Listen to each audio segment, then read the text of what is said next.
Dalam kesempatan kali ini, kita akan membahas mengenai satu topik penting terkait hubungan dinamis, naik turun, dan pasang rombak formasi koalisi yang pernah terjadi di antara tiga negara adik kuasa, Rusia, Amerika Serikat, dan China.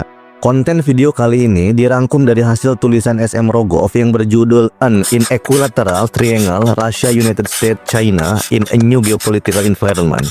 Singkatnya, video ini menyoroti segitiga hubungan strategis antara Rusia, China, dan Amerika Serikat.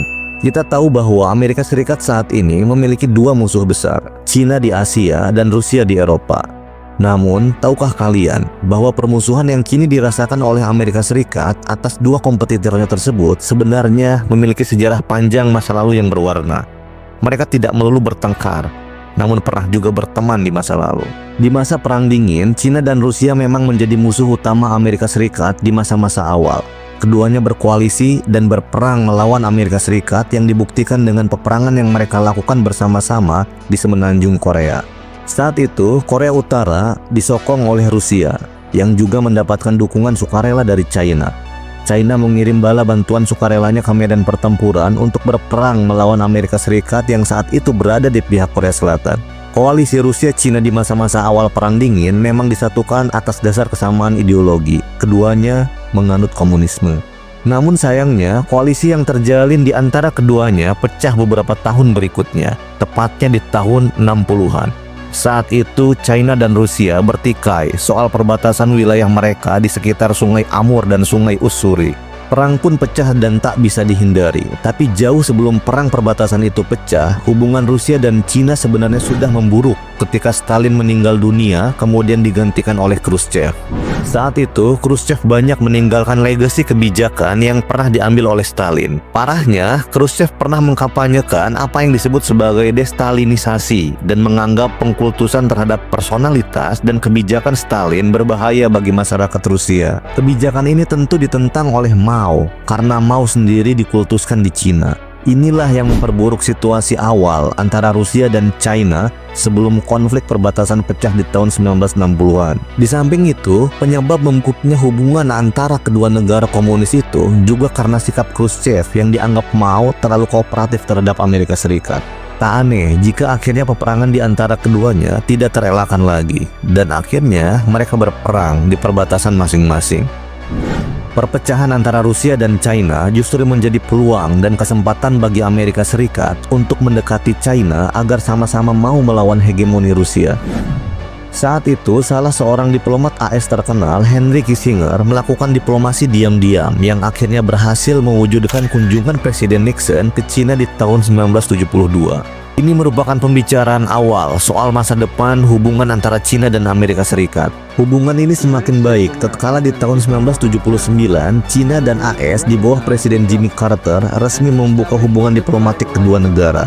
AS mengakui pemerintahan Republik Rakyat Cina sebagai representasi resmi masyarakat Cina di dunia internasional, meninggalkan pengakuan sebelumnya atas pemerintahan Kuomintang di Taiwan.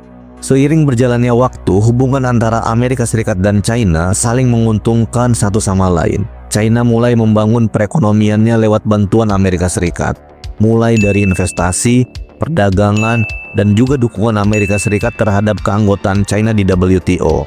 China semakin besar secara ekonomi, dan relasi perdagangan China dengan negara lain semakin meningkat. Semuanya berkat bantuan Amerika Serikat. Hubungan baik dengan Amerika Serikat juga diiringi dengan pemulihan kembali diplomasi dengan Rusia. China kembali berhubungan baik dengan Rusia di tahun 90-an. Mereka berhasil menyelesaikan persengketaan wilayah yang pernah terjadi sebelumnya yang dibuktikan dengan dimulainya kembali penguatan kerjasama perdagangan dan kerjasama militer di antara mereka. Pulihnya hubungan kedua negara ini tidak terlepas dari sikap rendah hati Rusia untuk memberikan konsesi wilayahnya terhadap China. Hubungan kedua negara pun akhirnya semakin baik dan maju.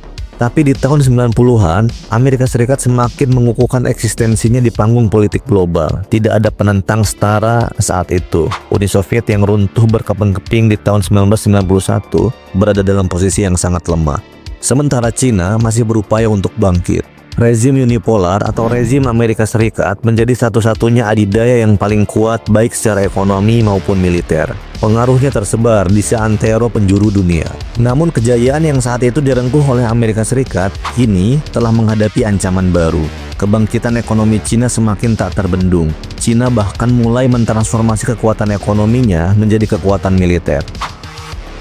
Amerika Serikat mulai sadar bahwa kini Cina menjadi ancaman. Ekonomi Cina yang berkembang yang menjadi kuat atas bantuan Amerika Serikat di masa lalu, bahkan kini secara hitung-hitungan GDP Purchasing Power Parity ataupun GDP yang berdasarkan kekuatan daya beli masyarakat di dalam negeri, jumlahnya telah melampaui Amerika Serikat.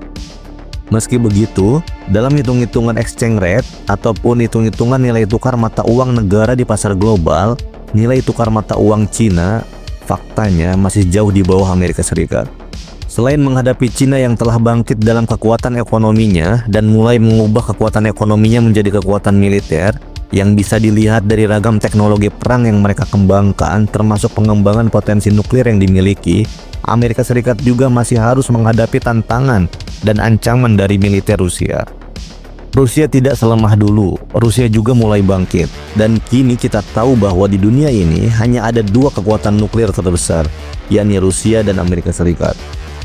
Dalam catatan yang dirilis oleh SIPRI, sebuah lembaga riset independen di bidang militer, Rusia dan Amerika Serikat memiliki kekuatan nuklir yang setara, sama-sama sekitar 6.000 hulu ledak nuklir. Namun, para ilmuwan Amerika Serikat yakin dalam hal jumlah nuklir non-strategis atau nuklir jarak pendek, jumlah nuklir Rusia masih jauh melampaui jumlah Amerika Serikat. Makanya, dua negara ini, baik Cina maupun Rusia, kini menjadi ancaman bagi eksistensi Amerika Serikat di tengah dunia yang multipolar. Dunia multipolar adalah dunia yang diisi oleh lebih dari dua negara adidaya, bukan hanya satu. Untuk menghadapi keduanya, Amerika Serikat masih menggunakan cara tradisional melalui jejaring keamanan yang dia bentuk. Salah satunya NATO untuk menghadapi Rusia di Eropa, yang dibentuk di masa Perang Dingin dan kini keanggotaannya semakin besar. Dan terbaru, Amerika Serikat juga mulai membentuk ragam jejaring strategis di antara sekutunya di Asia. Salah satunya adalah melalui pembentukan AUKUS, Quad, dan PBP. AUKUS merupakan kerjasama yang dibentuk oleh Amerika Serikat bersama Australia dan Inggris untuk menciptakan kapal selam bertenaga nuklir. Adapun Quad adalah kelompok yang terdiri dari Jepang, Australia, India, dan Amerika Serikat. Dan terakhir PBP. PBP merupakan singkatan dari Partners in the Blue Pacific yang terdiri dari Amerika Serikat, Jepang, Selandia Baru, Australia, dan Inggris. Semuanya dimaksudkan untuk membendung kekuatan Cina di Asia. Christopher Vought, mantan Wakil Menteri Luar Negeri Amerika Serikat, menyebut berbagai kelompok aliansi yang diciptakan oleh Amerika Serikat di Asia sebagai strategi Lattice World atau jejaring koalisi yang saling bertaut. Meski berbeda dengan NATO, jejaring ini penting untuk menjerat upaya hegemoni Cina di Asia dan dunia. Itulah berbagai upaya yang dilakukan oleh Amerika Serikat untuk menghadapi ancaman baik dari Cina maupun Rusia. Di antara keduanya, Cina memang dianggap sebagai ancaman prioritas utama. Makanya, Amerika Serikat saat ini terus-menerus membendung kebangkitannya dari segala sisi. Khususnya yang terbaru saat ini adalah melalui perang tarif yang diluncurkan oleh pemerintahan Trump. Namun Cina dan Rusia tidak tinggal diam. Mereka juga berupaya membentuk aliansi informal strategis lewat pembentukan BRICS, SCO, dan REACH. See you later.